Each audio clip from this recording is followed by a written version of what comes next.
Hello and welcome. Yesterday I had someone ask me what lawnmower maintenance entails, and that riding mower is going to be getting an oil change today and a checkup, but I'm also going to go through the steps on how to do it on a push mower. There's not too much of a difference between the two apart from size, but I will cover the steps for both. Now, the first thing I want to talk about is fuel. Gasoline over time can gel up, turn into a kind of shellac, which will plug the carburetor, and it can also leave gum deposits in on the valves or in the valve guides. It can kind of get a little sticky. So to avoid that, you either need to make sure you're just using fresh gas, or if you're going to be storing it for a while, use some stabilizer. So 1 ounce or 30 milliliters of this stuff treats up to 2.5 gallons. So we have a 5-gallon can here, and the top marks are 15 milliliters or half an ounce. So we need 2 ounces for 5 gallons. So that means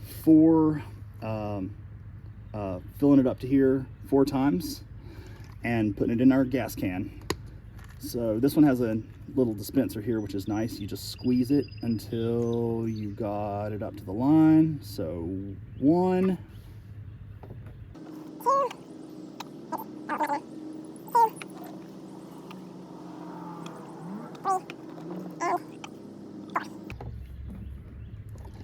and I'm putting it into so when I go put my gas in, it'll mix it up as it fills. If you forget to do that before you get your gas, no problem. You can add it and just kind of shake it up really well. But this is how I prefer to do it. All right, fill her up. Oops, whatever. You have 2 basic designs of air filter. You either have a corrugated paper filter, and this is a brand new one. And this one also has a little foam pre-cleaner that goes around it. This mower and this mower both have little tabs that you pull up on to expose the filter. This one has this little housing that you twist off, and this is a very, very dirty filter. This is an engine I took off of an old lawnmower that's split in half, basically. The design of this air filter is a little bit different. It's this foam, and as you can see, it is pretty dirty. That's what it's more or less supposed to look like. So yeah, I'll get back to this here in a minute. I'm just going to pop that back in there for now, because you don't want to accidentally start something without an air filter in it. It'll wear your engine out. There we go. So we're going to check our air filter here. This one has a little nut on the top you twist off and pull this cover off. Now this looks pretty good. I mean, it's, you know, it's a little dusty, but that's what an air filter's for. There's not a bunch of stuff built up in between the ridges on here. So yeah, that looks pretty good for another season. And I'm gonna slip this pre-cleaner over it, kind of like a sock. Okay, now I'm gonna check the spark plug. On this mower here, it's right here. Here's your wire. On this one, there's the wire here, and it kind of goes down into the engine there. And on this engine, it's right here. So I'm just gonna disconnect my spark plug wire like that.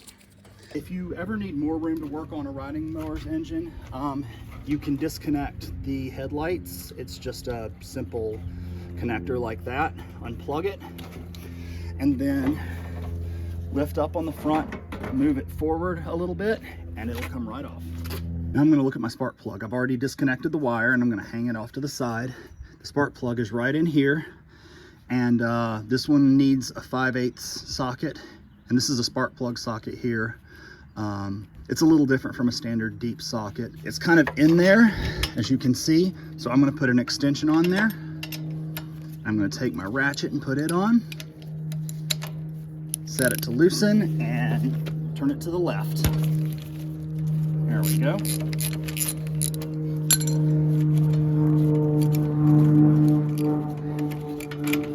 There we go. Now this really isn't too bad. Now if you go onto Google, you can actually just Google spark plug chart, and this one's from NGK, which makes spark plugs. And so the top 3 are normal spark plugs, and you can see this one kind of looks like the one in the middle. So that's okay.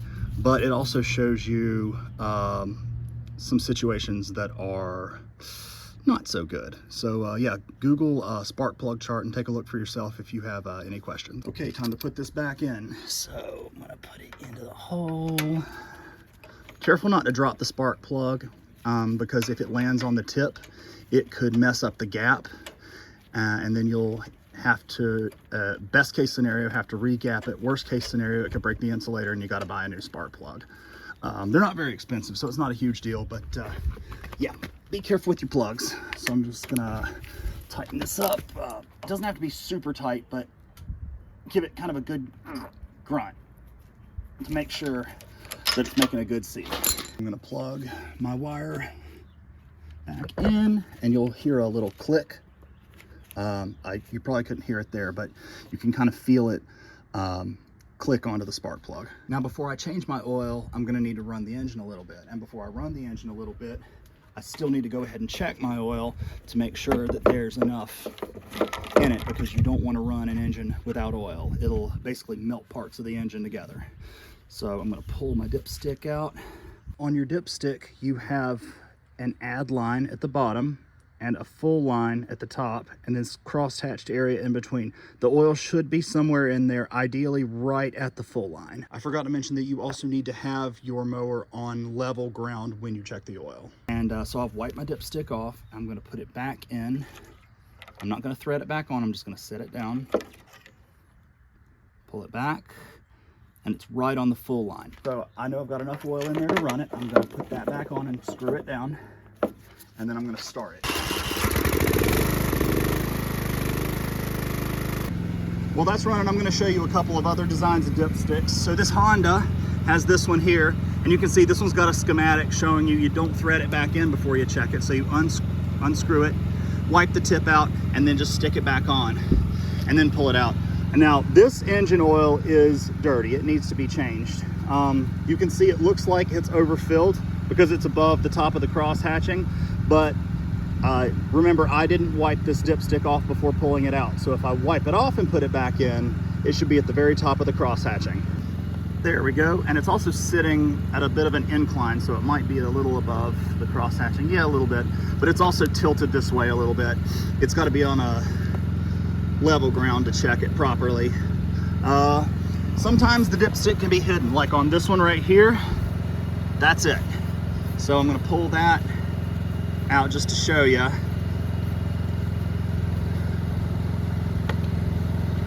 Ah, boy. And then there you go. You can see the top line and the bottom line. The arrow's pointing to the top line, and those three little lines in the middle are just kind of there in place of cross hatching. So technically, as long as it's between that bottom line and that top line with the arrow on it, it should be okay, but it's really supposed to be up to the top line. So yeah, I'm gonna stick that back in. I'm not gonna bother wiping it off to check it because I've already shown you how to do it, and I think you get the idea. Okay, now it's time to drain the oil. Now, if you have a push mower, sometimes you, oh, let me disconnect the spark plug. You wanna disconnect your spark plug wire before you go under it, just as a safety precaution. So there we go, that's disconnected. So here's the blade, and some push mowers have a drain plug somewhere down here. This one does not. So I'm gonna reconnect my spark plug. There we go. You've probably heard that sound, that kind of metallic sound. That's what it's supposed to sound like. I'm gonna do it one more time. There we go.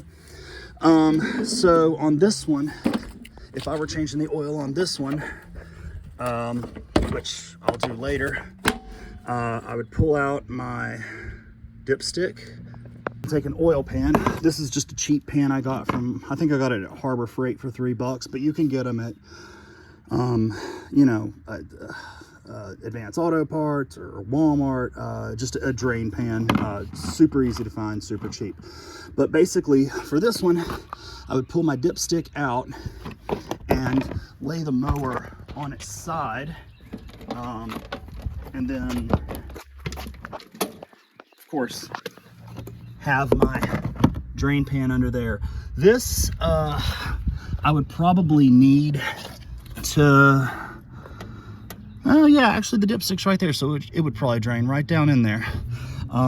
If you need some extra space to get up under there, you can put these on top of the wheels on top of cinder blocks to lift it up a little higher if you need to. But yeah, that's the way to drain the oil on those push mowers. Now this engine here has a little valve here you can twist and pull to open. So a lot of them you have to have a wrench to pop a plug out, but this is really easy.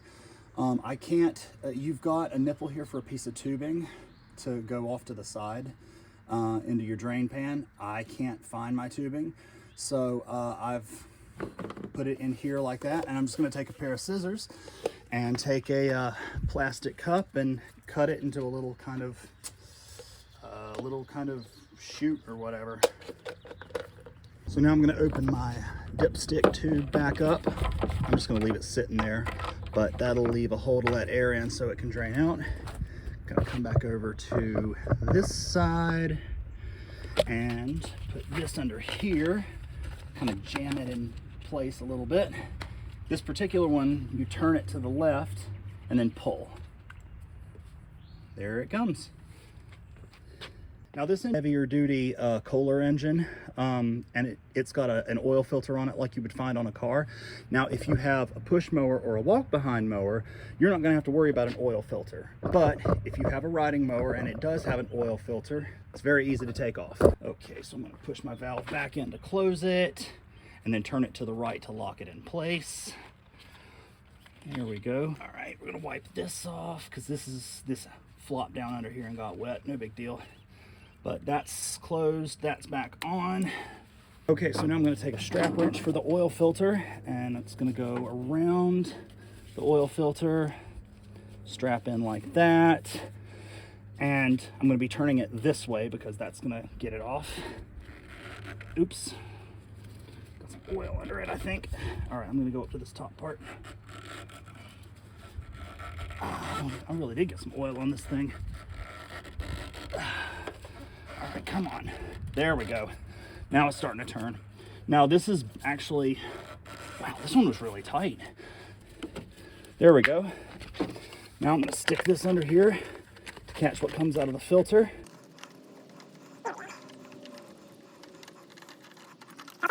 Because of the design of this one, there's oil left in there.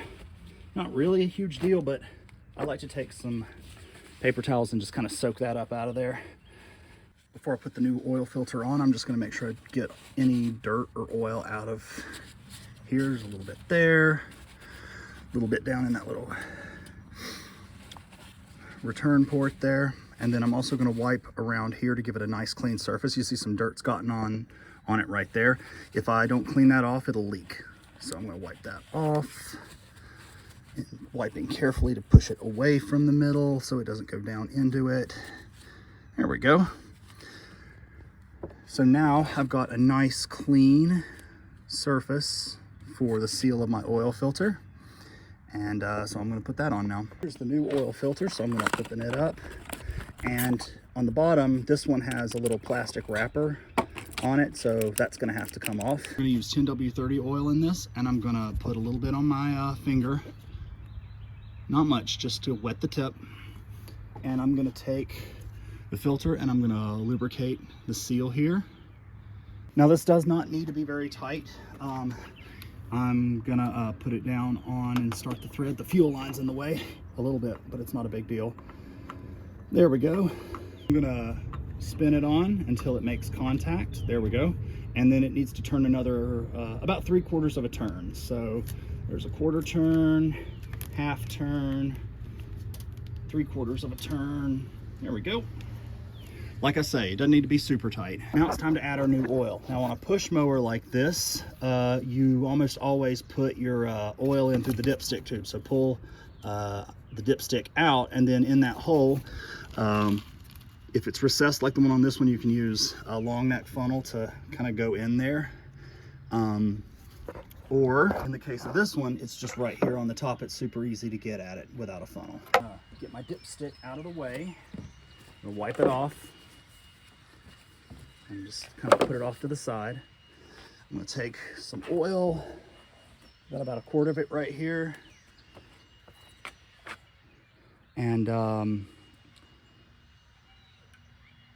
I generally, when you start out, I usually fill it up to about halfway between the low and high marks, and start it and run it for about 20 seconds or so, turn it back off and let it sit for a few minutes, let the oil drain back down, and check it then, and then add it gradually until I get it up to the full line.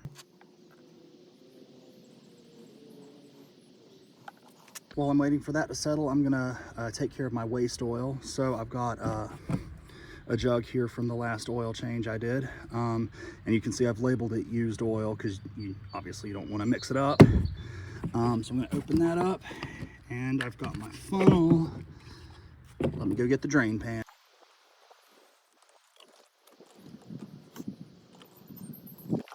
And you can take this oil to like Advanced Auto Parts or whatever, you can recycle it there. What I usually do is at my local landfill, I take my own trash. My local landfill has a place to recycle used oil and coolant. So yeah, it's pretty easy to dispose of. I keep this funnel in my trunk, so I'm gonna take some brake cleaner and just clean it out a little bit, wipe it down. I'm gonna wipe out my drain pan.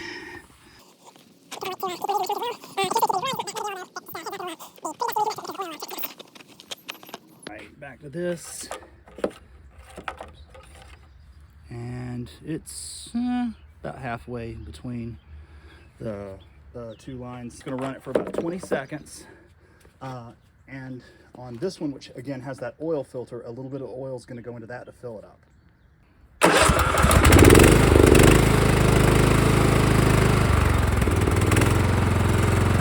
Now it's just a matter of topping it off till it's to the top line on the dipstick. And it's right at, I don't know if you can see it or not, but it's right on the full line. So that's exactly where we want it. All right, so put the dipstick back in, screw it down, and I'm gonna put the hood back on. So next thing I'm gonna do is this. If you have a riding mower like this one, and you've got leaves down around here, those need to be cleaned out.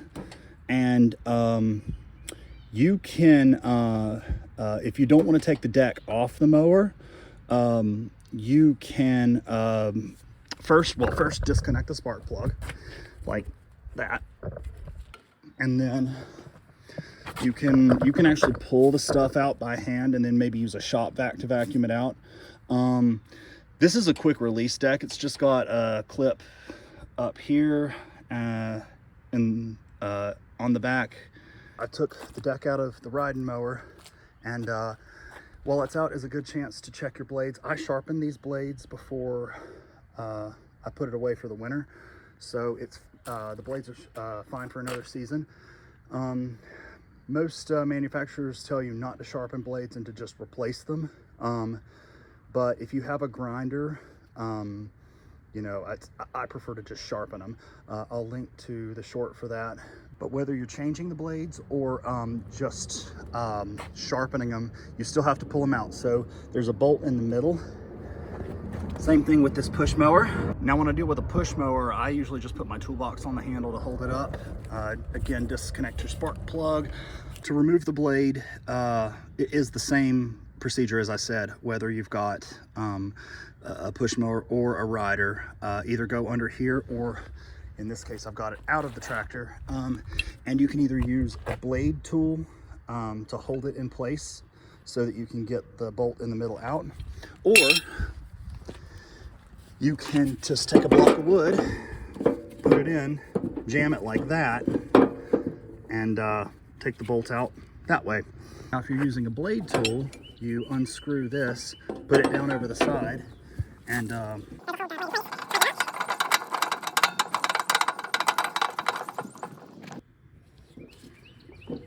there we go.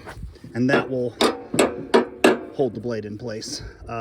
A friend of mine gave this to me. That's the only reason I have a blade tool. Before that, I always just used a block of wood. Once you have your sharpened blade or your new blade back on, you can reconnect your spark plug.